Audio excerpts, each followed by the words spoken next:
Right, so we move to the second phase of this.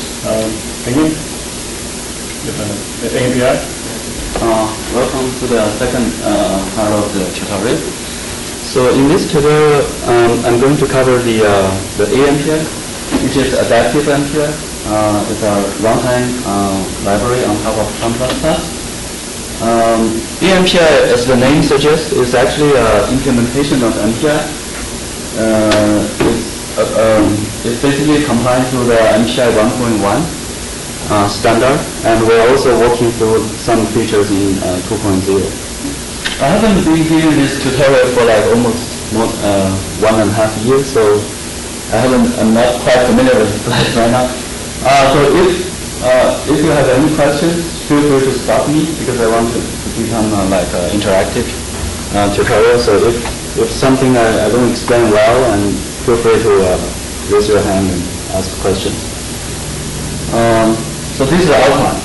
So I give a little bit of motivation, some overview of MPI, and some features, and some practical things like how to convert the MPI program to AMPI, and some techniques to handle the global variables, as we'll see it's becoming a challenge, and also how to run the AMPI, and also eventually I will conclude with the AMPI status and some reference and conclusion.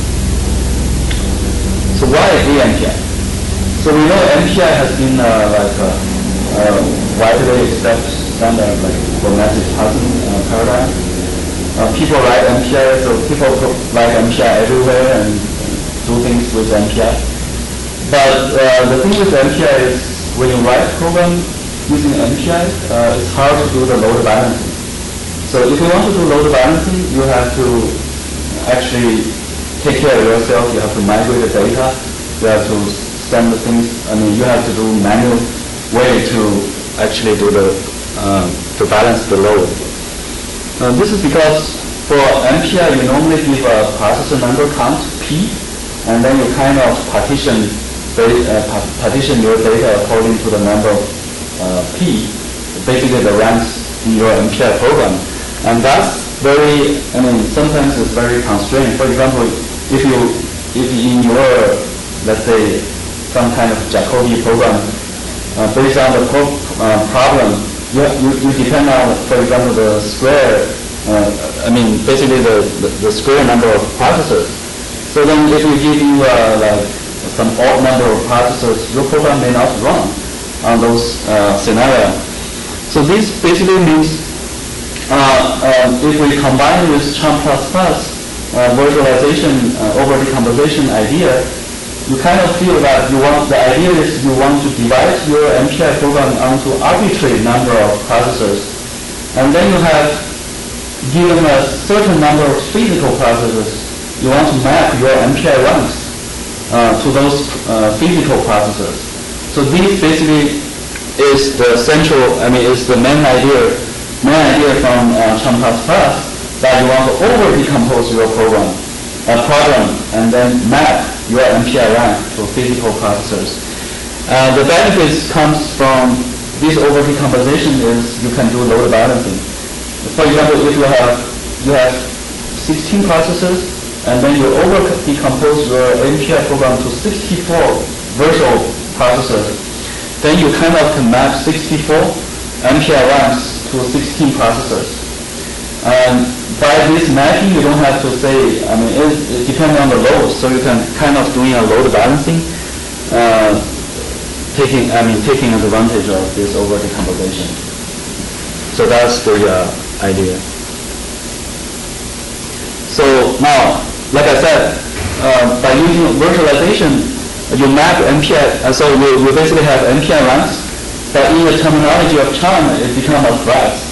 So you basically think of each MPI process right now is running in cont++ threads, which is a user level thread. It's not like a P thread. The reason for using threads is because it's lightweight. So context switching between threads are much faster than if you do a context switching between the processes. So here you see there's a MPI program when you call like MPI cont rank or something, you basically get a cont size. You basically get a 7 in this case. So you have 7 plus 7 MPI ranks, but you only have 2 physical processors represented by the block, the pin blocks. So yeah, so in this scenario, because it's 7, so we map 4 MPI threads on the first processor and then 3 on the second processor. So these, in our terminology, we call the real processor, and this we call the virtual processor. So each virtual processor basically is a user level thread. And as I will go through the tutorial, these threads is actually migratable. So these threads is location independent. So you can place these threads anywhere in your, across all the processors. So that's the major feature for AMPI. So now the execution model becomes like a multi-threaded model. So each MPI is running in a user level thread, and the scheduling is done by the cont++ scheduler. So there's no difference with like message-driven, still message-driven. So each event will become like a beacon of a thread. So if you have a message arrive for that thread, the scheduler will invoke that message, and which turn out to be an event to awaken the thread. And for example, if MPI thread is hitting a barrier, calling an MPI barrier, basically it will do a thread suspend, and then it will release the control back to the scheduler. So this is a so-called preemptive scheduling policy. So the threads the thread will keep execute until it hits suspend, and then the scheduler will take back the control and then schedule another thread.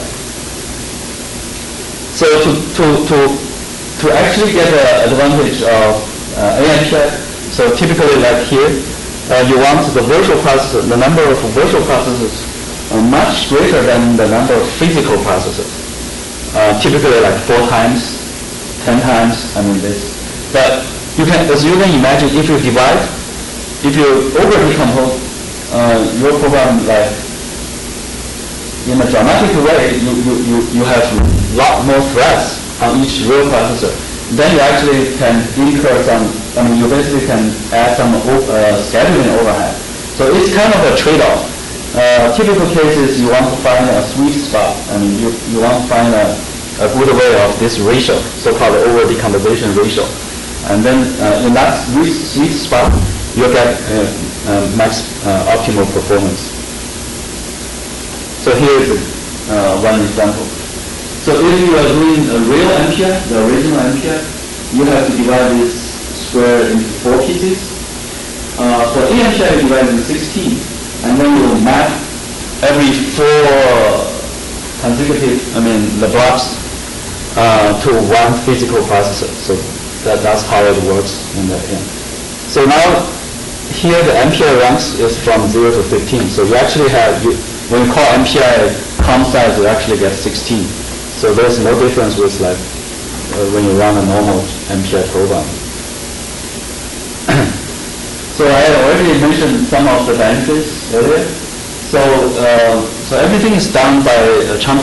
So MPI program literally become a cont++ program. So you can have all the advantage that we already mentioned in all the talks and tutorials. So all the benefits can also apply to AMPI, like fault tolerance, load balancing, and communication optimization. All these techniques in the cont++ now can benefit the AMPI.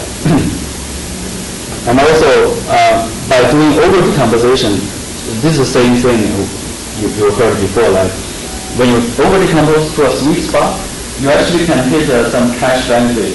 So you for example, in this scenario, the trunk of 12 can just fit in the cache, and you actually, just by doing this, you actually will achieve a better performance. And load balancing. So here, the original scenario is 4 chunks per real processor, per physical processor.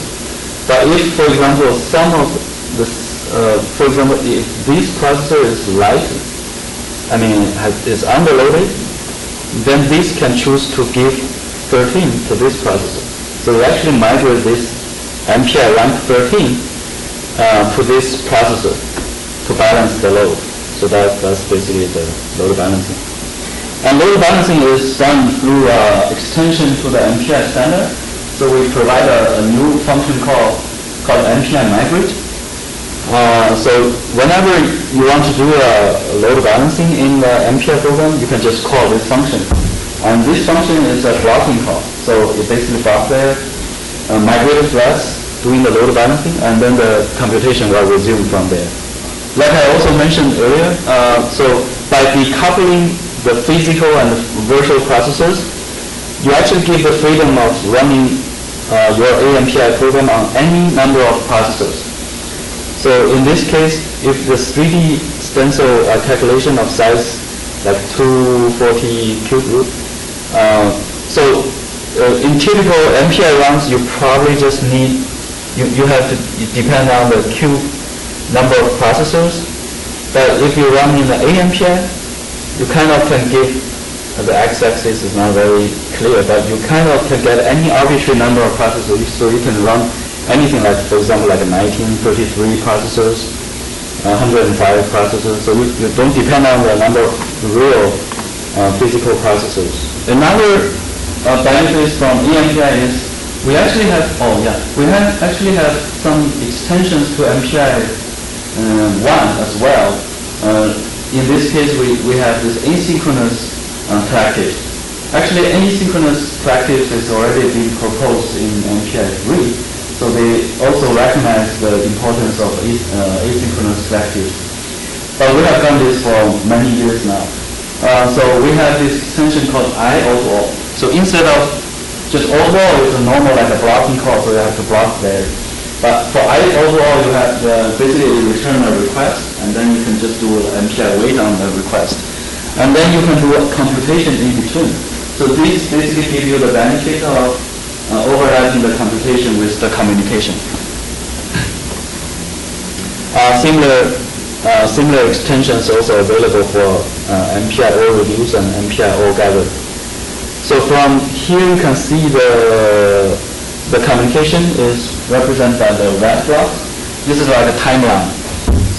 The x-axis is the time. So you kind of see I mean, ignore the details, but you can see the communication, the red and the blue are kind of like overlapping to each other. So you don't have a clean, I mean, in typical MPI you see the clean communication phase followed by computation. So but here you can kind of see the mixed. So you get a better performance. These are the skip. Basically, it just tells you that because as the number of processors increase, you will see that the idle time, because of the communication, the idle time actually increase a lot. And this idle time actually is good for if you can overlap the communication with computation, so you can actually get much better performance to close that gap. Another benefit, as I also mentioned, is the fault tolerance. So we have two extensions to the MPI function API. So one is MPI checkpoint. You give a directory name. So this is the index checkpoint. By calling this, your MPI program will be checkpoint to the disk. We also support a in-memory checkpoint, as I mentioned in the talks. By making this call, you basically will checkpoint your AMPI's data in the memory. For in-disk restart, we have an extension, and we have a runtime parameter.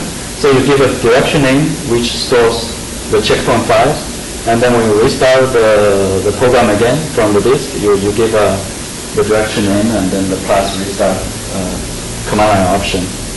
For in-memory, there's no need. I mean, basically, if something fails, it will automatically restart your program. So it doesn't actually stop. I mean, it doesn't kill your whole application. Now, like I said, AMPI program, AMPI basically is conform to the MPI standard 1.1. So it's basically you are literally writing an MPI program. There's no difference. However, there's some tricks here.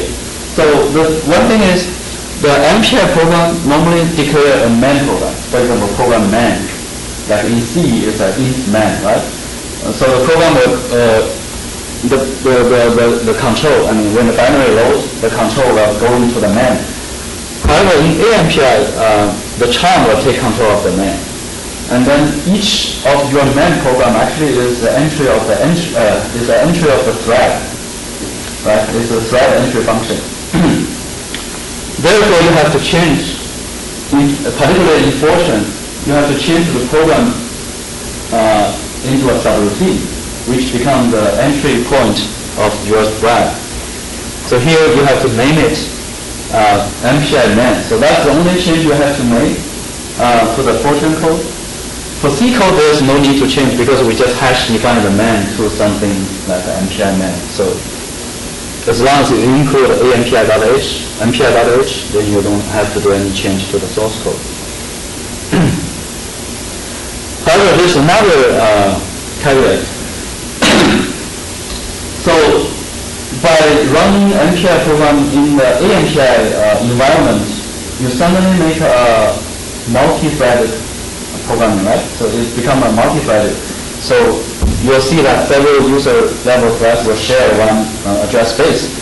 Therefore, your global and static variables will become a problem. So you suddenly will get this multi-threaded scenario that you may have a risk condition to your global and static variables, which in the original MPI program, they actually meant to be like a private variable to that process. So to actually map the original semantics to AMPI, those global variables have to be converted to basically privatized to a per thread variables. So it becomes a thread private variable in our terminology.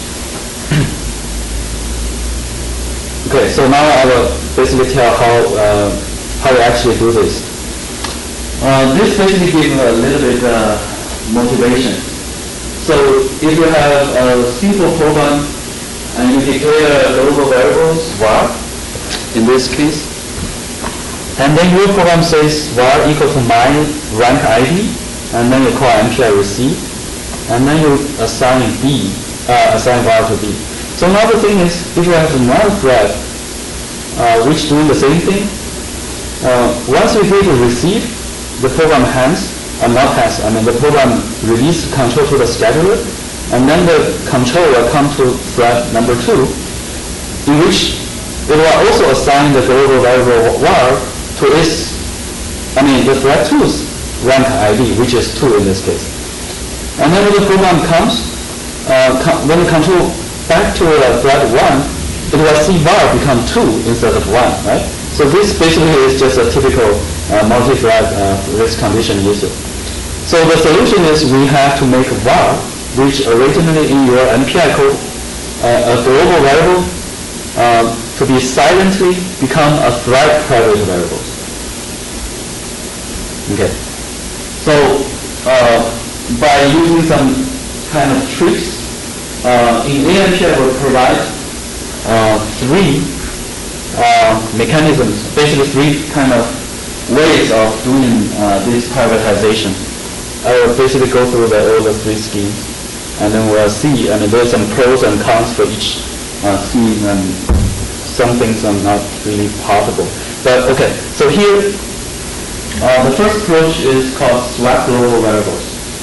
So in Linux, for ELF binaries, all the global variables are preserved, basically organized in something called a GOT, a global offset table, in the ELF header.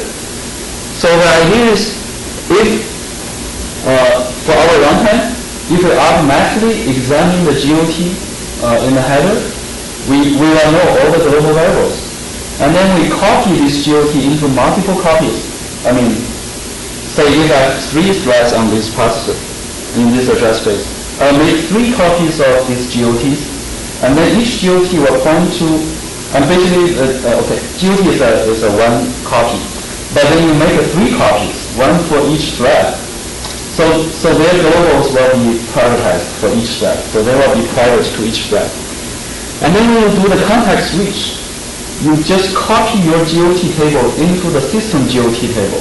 So you have a backup GOT table, and then you copy into the Linux GOT table, and then it will automatically, when you still refer to, in the previous example, when you say var equal to 2, that var actually is an indirect access through the GOT table. So you actually access the var variable through the GOT, the offset of the GOT table. So this is one trick to actually handle the global variables. But the drawback is this scheme doesn't recognize the static variables, because in ELF the static variables are accessed by, there's no indirect access to static variables. So the compiler will compile when you refer to as static variables, it's actually a direct access. So it will basically point to that address. So there's no way you can hijack the reference to that variables. So static variables cannot be handled in this automatic solution. You have to actually manually change the static variables to make different copies if you want to do that. Another solution is to do a source-to-source. This is a compiler solution. So we can take your code, run through our compiler tool, and then it will generate another equivalent source code which will automatically privatize those variables. So this is one example if you want to do it manually. So this is the original code on the left. In this case, we still have this var as a global variable. So if imagine there's no compiler, you want to manually privatize this original code, what you want to do is you declare a structure. Because in this case, I only have 1 global variable, but imagine you have like hundreds or thousands of global variables. Then you have to declare a structure which contains all these global variables. And what you want to do is in the main subroutine, you allocate this structure which contains all your global variables from heap. So you do a malloc for each thread. And then each thread will have their own copy of these global variables. And now you can assign, instead of using var directly, you have to using your private copy of d arrow var, and then assign your own copy. And again, if you call a subroutine, now you cannot just call a subroutine. You have to call the subroutine passing your global variables, so that the subroutine will use the var inside your structure, defining your structure. So this is if you want to do it manually. But we have a tool actually can automate this transformation. So this is a fortune case. It is quite similar. But the transfer code will generate, this is C, this is fortune. So this is a tool developed here with Professor Johnson. Yeah. So his group is specialized in doing compiler transformation tools. So this is using the Eclipse. It's a plugin to the Fortran itself. It's a plugin. Fortran itself is a plugin. And then he applied a patch to the Fortran plugin, which just, doing this transformation automatically. But this only works for Fortran code, not for C. That's basically what it provides. Yeah.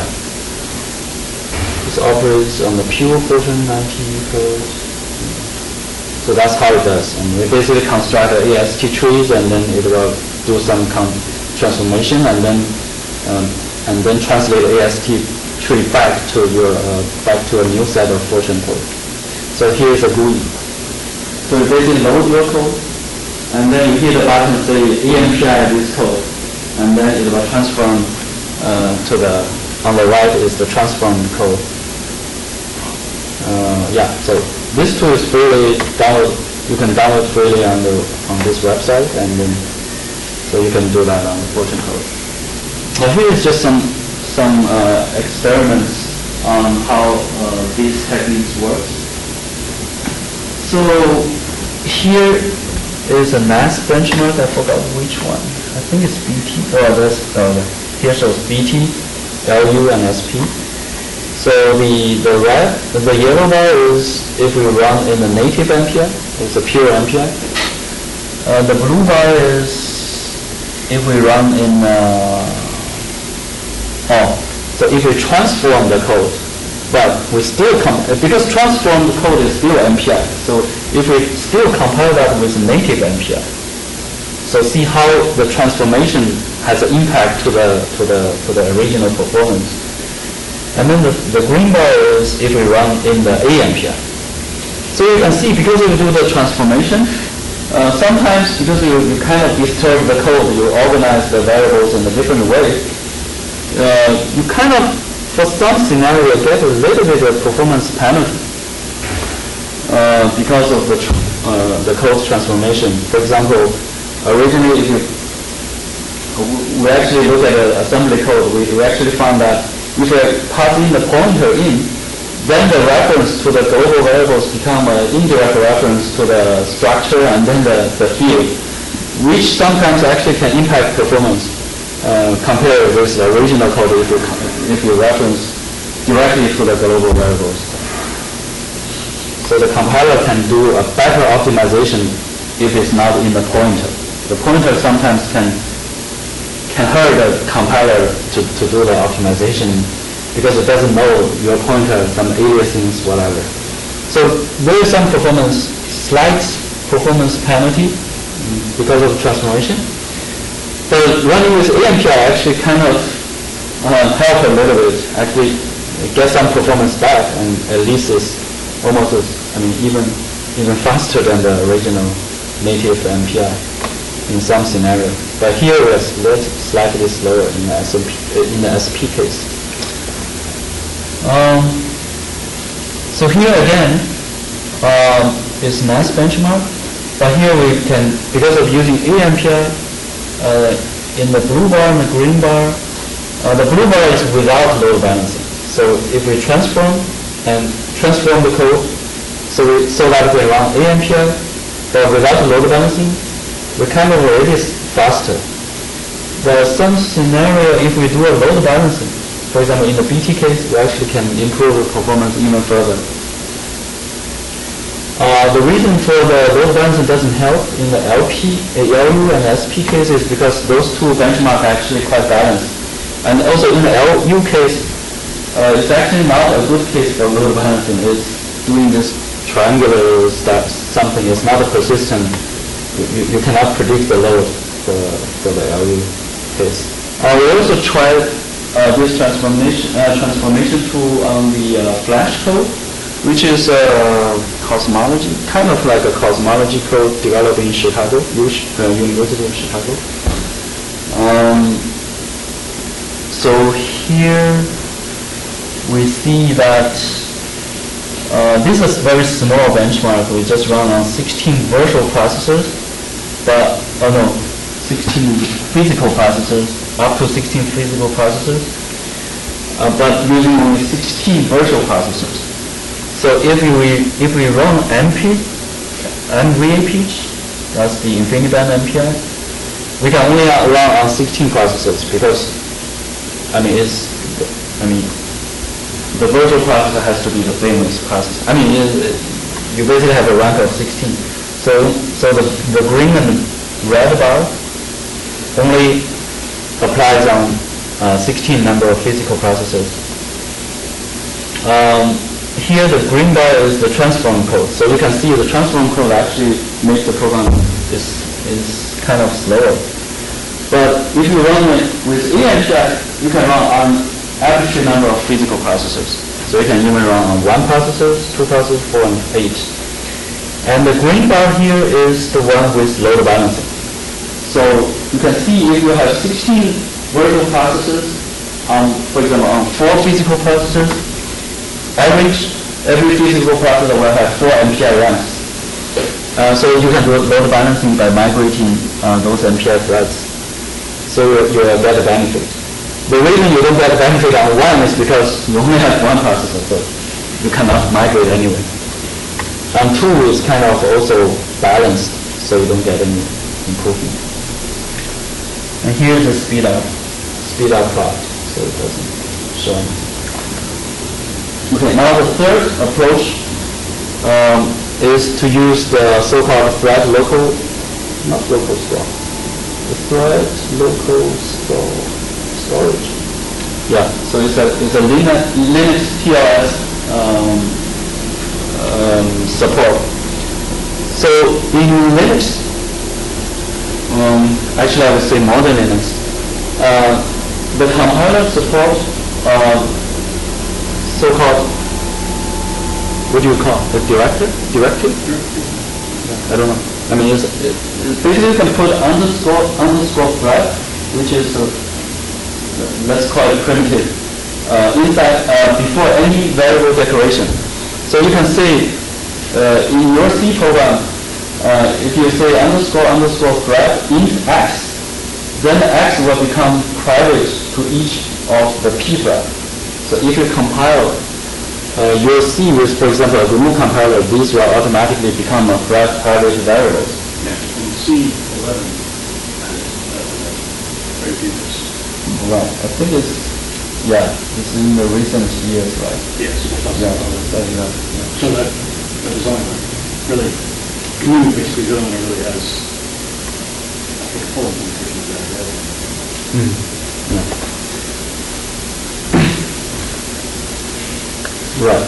So now things become easy because the compiler can direct support thread private variable. The only caveat here is the underscore thread is private to each p thread, not private to our MPI thread, which is a user level thread. So to do that, for example, in Fortran. Also another caveat for Fortran is there is no such thing underscore thread for Fortran language. So, but Fortran still can support this because Fortran has, nowadays the Fortran compiler support OpenMP, and OpenMP has the same semantics. Whenever you say OpenMP private, the variable will become thread private variable. So underneath, the compiler will translate that variable become a TLS variable. So underneath, the Fortran compiler and the Linux support this kind of thread private variables. We just need to borrow these features and then apply to Cham++. So what we do is we modify the Fortran compiler. So the Fortran compiler knows which variable are global and which are not. So because compiler knows everything. So in Fortran, we modify the code. Whenever we see a global variable, we just apply the OpenMP private. I mean, basically we do copy the same thing that OpenMP does for the private variables to our global variables. And then so we just translate those global variables to TLS variables. And now, in the Cham++ runtime, because like I said, those variables are private to each p thread. So in the runtime, we actually examine the TLS region. So we actually analyze the ELF binary again here, and we take this ELF region, and then we make a copy of those ELF region for each our user level threads. And then there is a TLS register, which point to the current, basically point to the TLS, basically, so, imagine you have multiple copies of TLS for each thread. The register will point to the copy which is belong to the current executing thread. So we have to do the same thing, basically, same as the Linux kernel. So whenever we do context switch, we manually switch the TLS register, point to the TLS region, the copy of that particular thread we will switch to. So this basically we're doing the same thing as Linux kernel does when it does the context switching for pthread. Yeah, that's basically the three schemes we have to convert global variables. So all three schemes are automatic solutions, so you don't have to do anything. You just link with some special flags, or maybe except for the compiler approach, you have to actually run through the GUI. So, but it's still an automatic solution. So this is basically a summary of the portability of these three schemes. So for these platforms, the first row is the transformation, and this is wrap global, which is for the GOT, and this is a TLS solution. So we can see, it's kind of getting there. It's lots of platforms that actually support this scheme, so we can actually use these schemes on almost all. Of course, transformation technique is independent of platforms. You just translate your fortune code into another fortune code, which can be compiled on any platforms. Maybe I'll stop here for a while. So any questions so far for the transformation? What are user thread? User level thread. So the difference from pthread, right? So pthread is scheduled by the operating system kernel. So the operating system will time slicing those pthreads, so they will basically schedule them. The difference with the user level threads is user level threads you have to schedule them in the user level space, user code. So our cont runtime will schedule it. So it's mostly pretty empty, meaning that you awaken the thread, and the thread will keep running until it releases the control by calling suspend. Is it a standalone? User level threads are normally implemented by users. There are lots of implementations. So in our case, we have at least 5 implementations, 4 maybe 5 implementations of threads, user level threads, depending on the platforms. So we use whatever is provided on this architecture. For example, Windows has Fiber. So we use Fiber to implement the user level thread. Linux, we use so-called get context. There's a system called make context, swap context. So those system calls can be used to implement a user level thread. And also you can use the set jump and long jump. That's another way of implementing user level thread. So you can actually jump through the the idea of long jump is you have a stack for each thread, and then you can jump arbitrarily into that stack. So it's just like a context switching. I don't know if we have a solution for Mac. I think it's quick thread. Yeah. For any of these architectures, we have particular implementation of user level threads, but we have a Converse API. So these implementation, although we are using different mechanisms, we define a uniform our Converse API for those threads. This is the combination of using all 3 schemes. So the black is the NAS benchmark, for example BT, LU, and SP, running on the original AMPI using the MVAPage, the InfiniBand version of AMPI. And if we compile the original code with AMPI, then we get a yellow bar. And then the red bar is transformed. So here, interestingly, it's faster, but sometimes it's slower. In this case, it's faster. And then the blue bar is using the GOT to automatically privatize the global variables. And this white is TLS. Yeah. So you can see mostly they are equally well for all these schemes. But depending on the number of global variables. So here, I believe NAS benchmark only have like up to 100 global variables.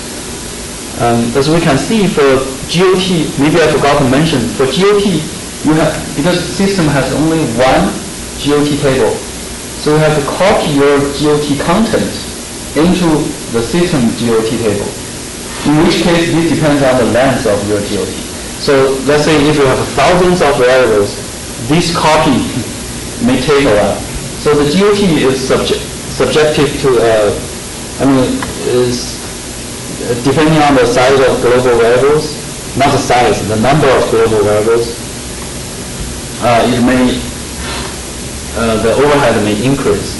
But for TLS, it's just a change of a register.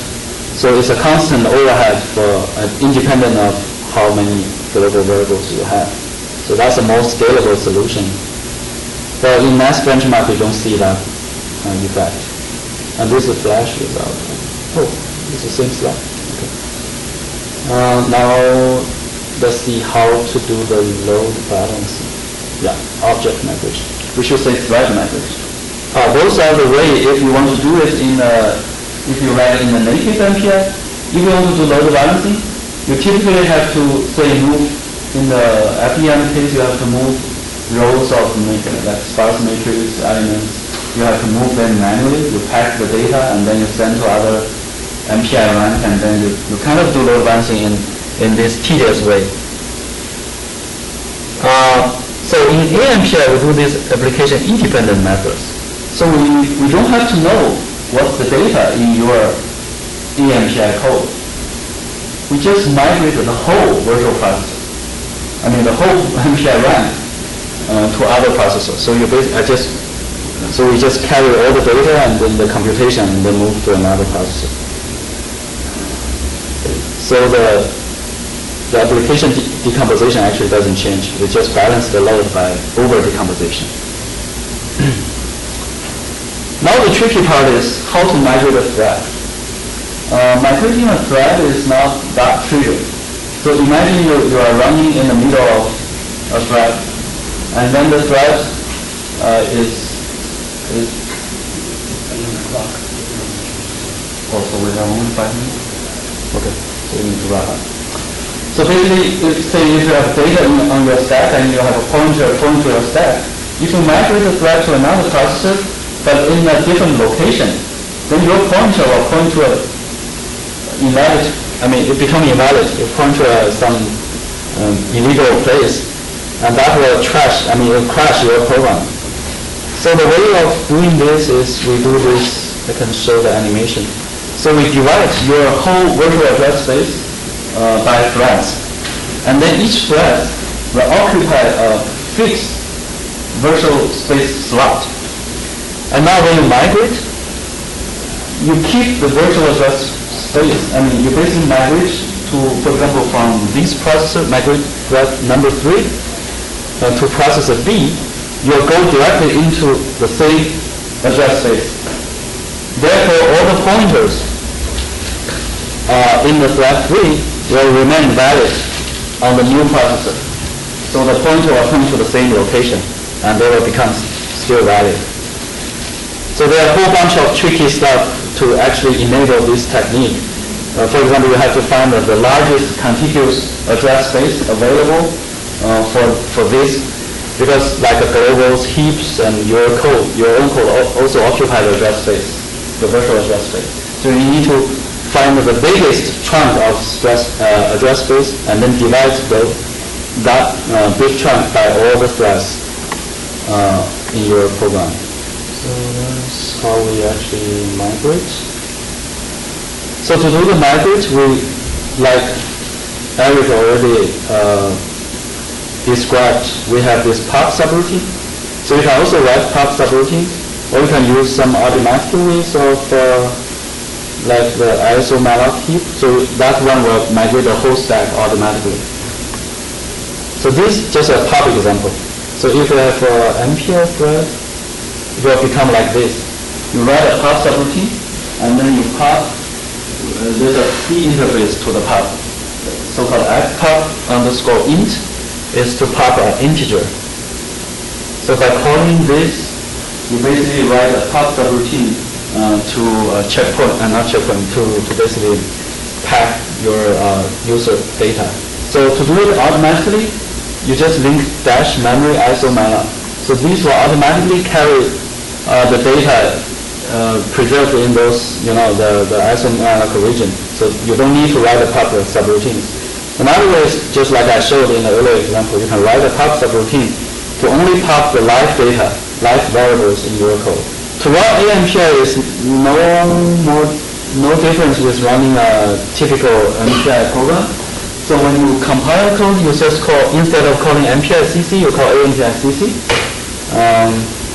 And then to run it, instead of call MPI-NP, you call AMPI-NP. But again, -NP provide, -NP actually is the number of physical processors. And now we introduce another option called +VP, which gives the number of virtual processors. So in the previous example, for example, you say +P4, which is 4 physical processors, and then +VP16, that will give you 16 MPI ranks.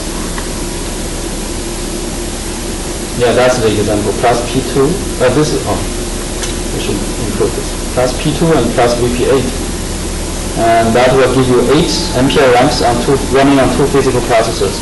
And then this rank to physical processor mapping can be controlled by a few parameters, like class mapping, with round robin or block mapping. So there are a few options for that.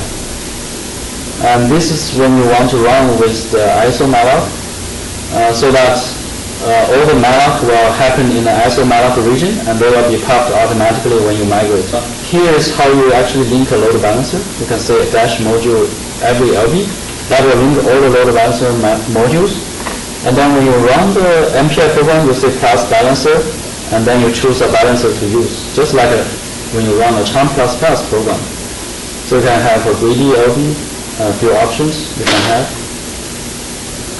And again, because it's a Chunk program, you can also link with a projection, with a performance visualization tool. So when you compile MPI program, you can say trace mode projections, and then you can see the details of running. This is a timeline view of your MPI program, so you can see how the program behaves. Okay, so quick MPI status. So right now we have 1.1 standard compliance. And we support some MPI 2 features by demand. So if someone asks for some features, we just go ahead and implement some of them. For example, Romeo is the Parallel extension, and then we have other minor, we have some support for MPI 2 as well. These are guns of AMPI applications. These are real-world applications here. So rocket simulation. This is a material simulation of some, I don't know, like crack propagation. This Flash is a cosmology. Ram is a Brazilian weather prediction code. Yeah, and then here are some resources to find if you want to read more about the AMPI. So the AMPI website, you can find lots of information there. Yeah, and these are the funding support. Okay. That's it. To support already multi-threaded MPI code. Multi-threaded MPI code. If it's multi-threaded MPI code, then I use AMPI. You can kind of, yeah. If you support multi-threaded, you already solve the global variables easily. And then actually it's a direct port to AMPI.